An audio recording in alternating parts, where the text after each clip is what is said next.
Bonjour tout le monde, c'est KVN pour un nouveau tuto. Aujourd'hui on va apprendre à faire ça. Une étoile, comme ceci ou comme celle-là. Donc comment on fait ça? C'est avec les outils 3D de Photoshop, CS5 je précise, l'outil repoussé. Donc pour faire ceci, on va faire un nouveau document. Moi je choisis 500 par 500 mais c'est pas obligé, c'est juste pour le tuto. Ensuite on va créer un texte comme vous voulez. Peu importe ce que vous marquez, ça marchera. Moi je vais choisir star, ce qui veut dire étoile en anglais. Ensuite on va aller dans 3D, repousser et calque de texte. Ici on nous demande de pixeliser le calque de texte, moi je dis oui. Ensuite on va descendre et aller sur le camembert.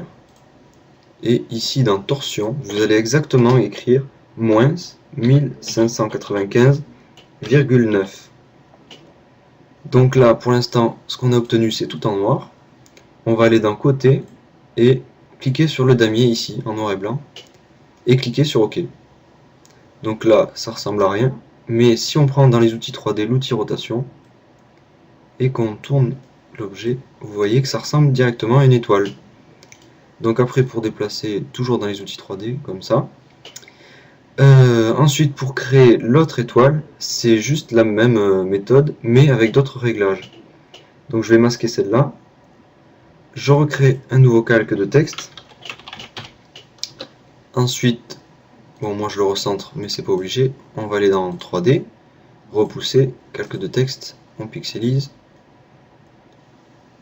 On retourne sur le camembert. Ensuite on va aller dans dans torsion on va mettre moins 1595,9. Et dans profondeur on va mettre 4,94.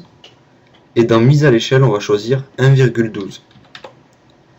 Voilà, ici on choisit encore le damier en noir et blanc, et vous voyez, ça fait une autre étoile. Donc c'est assez sympa. Et si ensuite vous voulez apporter un peu de couleur à votre étoile, il y a déjà quelques trucs qui sont déjà faits dans éclairage. Donc il y a différents éclairages, certains sont pas top, mais il y en a un qui est pas mal, c'est... où est-ce qu'il est? Ah voilà, Mardi Gras.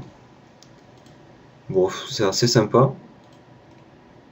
Et vous voyez que quand on va tourner là, normalement quand on tourne notre étoile, les couleurs changent. Donc voilà. Selon comment elle est orientée, ça fait des trucs sympas. Donc après je laisse votre imagination travailler, vous pouvez faire ce que vous voulez. Je pense qu'avec d'autres réglages quand même, on doit pouvoir faire des trucs plutôt pas mal. Déjà que là, avec ces deux réglages, on arrive à faire des étoiles sympas. Sinon, c'est la fin du tuto déjà. Et je vous dis à bientôt. Allez, ciao tout le monde.